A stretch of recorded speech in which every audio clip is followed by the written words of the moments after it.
Tashi sat on the wooden steps outside his small house. The wind was cold. His hands held a piece of paper. He looked at the mountains far away. The sun was going down. Behind him, Grandpa Dawa came out with 2 cups of warm tea. He placed one beside Tashi and sat down slowly. "Still writing to your father?" Grandpa asked, his voice soft. Tashi nodded. "I miss him every day," he said quietly. He looked at the letter again. "But how can I send it? He's too far." Grandpa took a sip of tea. The steam floated up between them. "There's no postman on the mountain," he said, looking up at the sky. "The wind is strong, but not strong enough to carry paper." Tashi didn't speak. He just folded the letter and put it in his pocket. The mountains were big, too big. He felt small. The next morning, a loud buzzing filled the air. Tashi jumped out of bed and ran outside. A white drone flew low above the village. It landed near the schoolyard, where some men and women stood with gear and maps. Grandpa walked up behind him. "It's a drone," he said. "It comes from the research team. They study the ice." Tashi's eyes followed the drone as it rested on the ground. A small light blinked on its side. His heart beat faster. He reached into his pocket and held the letter again. Then, without saying a word, he walked across the yard toward the team. One of the women noticed him and smiled. She knelt down to his level. "Hi," she said. "Do you like the drone?" Tashi nodded. "My papa is at base camp," he said. "I want to send him this."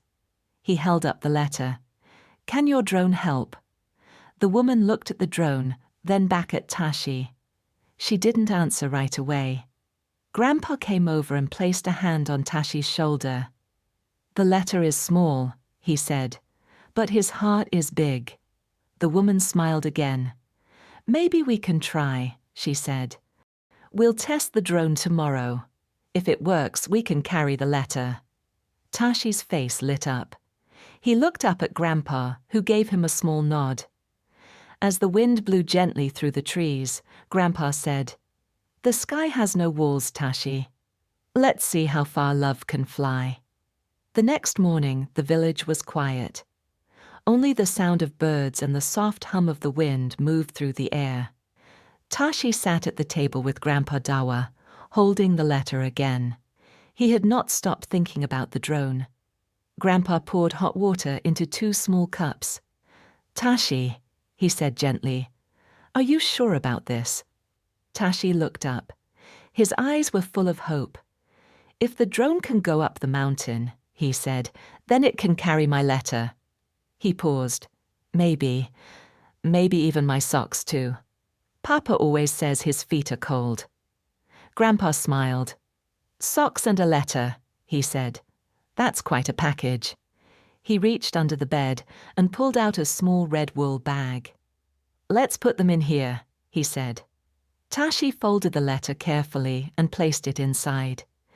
Then he added the socks, clean and warm, with a tiny sun stitched on one heel. Later that day, they walked to the research camp near the school. The drone team was working with laptops and maps on a table under a tent. The woman from before, her name was Anna, waved when she saw Tashi. "You came back," she said. "Did you bring the letter?" Tashi nodded. He held out the red bag. "It's small," he said. "Just a letter and socks." Anna took the bag and turned it gently in her hands. "The drone can carry about 2 kilos," she said. "This should be fine." One of the other team members walked over. He looked serious. "There's a storm coming in 2 days," he said to Anna. "If we test it, it has to be tomorrow." Anna turned to Tashi. "Do you want to come watch the test?" she asked. Tashi's eyes lit up. "Yes, please." Grandpa Dawa gave a quiet laugh. "You'd better wear your warm coat," he said. "Tomorrow your heart will fly." That night, Tashi sat by the fire, his hands close to the warmth. Outside, the wind picked up. He looked at the mountain, glowing under the moonlight, and whispered, "Please fly safe. Please find Papa." The sky was dark when Tashi woke up. Thick clouds hung low over the village.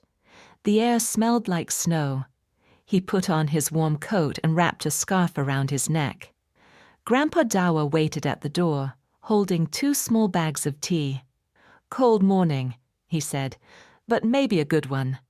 They walked together to the open field behind the school. The drone team was already there.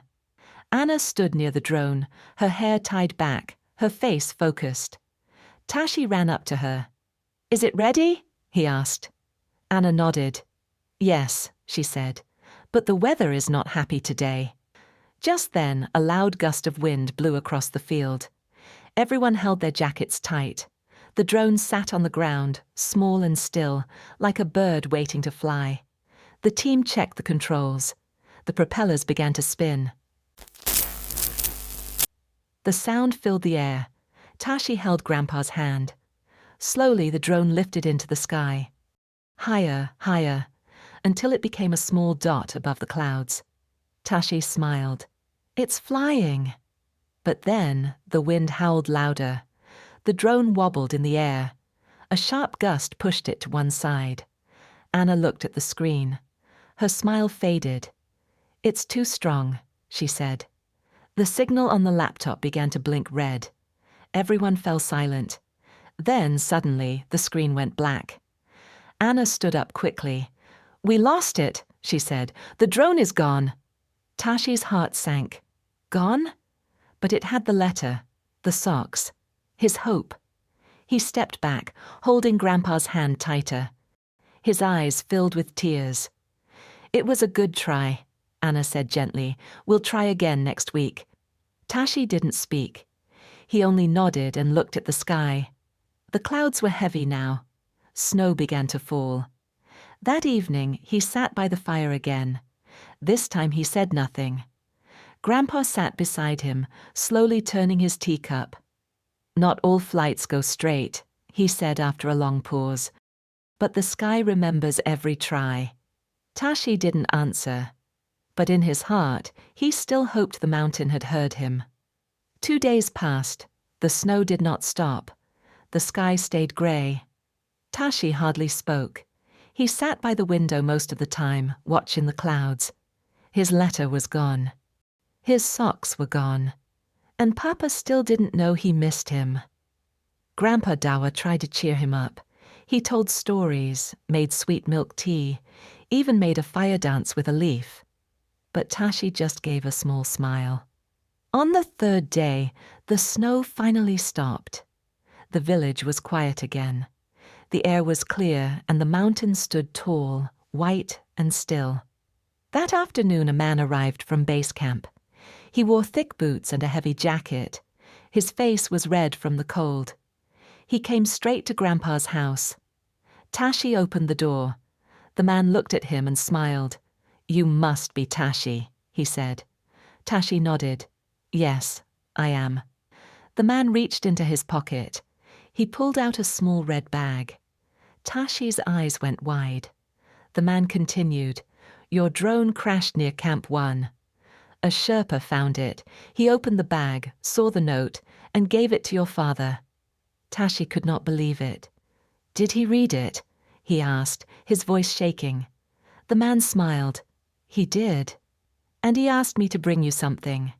He handed Tashi a small folded paper. It was old and a little wet, but Tashi knew that handwriting. It said, "Tashi, I miss you too.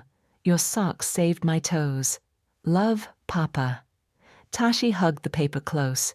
His eyes filled with tears, but this time they were warm. Grandpa stepped outside and put a hand on his shoulder. The wind brushed past them gently. "You see," Grandpa said, "even lost things can find their way." Tashi looked up at the sky. It was no longer heavy. It was wide and blue. A week later, the sky was clear again. The snow on the rooftops had melted. The mountains stood tall under a soft blue sky. Tashi walked with Grandpa to the school field. The drone team was back. This time they had 2 drones and a new plan. Anna waved when she saw them. She smiled. "We're flying again today," she said. "This time we know the wind." Tashi looked at the new drone. It was stronger. It had a name on its side, Skybird. He held something in his hand. A new letter. Not long, just a few lines. "Papa, I know the sky is big, but my love is bigger. From your little mountain bird, Tashi." He handed the letter to Anna. She placed it carefully inside the drone's case. Then she turned to him. "Want to help us launch it?" she asked. Tashi nodded. He walked over, placed his hand near the button, and looked at Grandpa. Grandpa gave him a small nod. "Let it fly, Tashi." Tashi pressed the button. The drone lifted off, smooth and strong. It rose into the clear blue sky, climbing toward the clouds. Tashi watched it go, his eyes wide and full of light. He didn't say much, but he felt it deep in his chest, like the mountain itself was breathing with him. As the wind passed through the trees, Grandpa whispered, "Some letters take longer to fly, but the heart always finds a way." Tashi smiled. This time he didn't wait by the window. He didn't sit in silence. He ran outside. He waved at the sky. And for the first time he didn't feel small at all. He felt like a bird.